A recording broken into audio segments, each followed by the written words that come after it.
Hey guys, Tony here. So one of you guys asked me about plug. I'd be buying calls right now, honestly. It looks like it's about to break out towards the upside. It's showing on the on the 4-hour chart, it's looking like it's all the bearish movement isn't really, too bearish. On the day chart, it's looking like it's about to break up to the top. If I were gonna be doing something on plug right now, I'd definitely be buying calls. Even on the weekly chart, it just looks insanely bullish right now. There's no reason for you to not buy calls. Like I don't think it's gonna retest anything.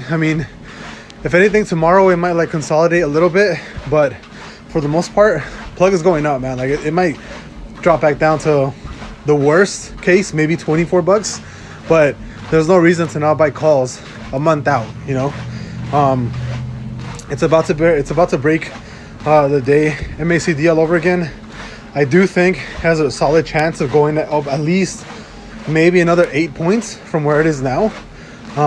It might touch $34-$35 on the next run up, and I think it is headed that way, especially after the Biden official announcement. So yeah, definitely calls. It does look like it's about to break out to the upside.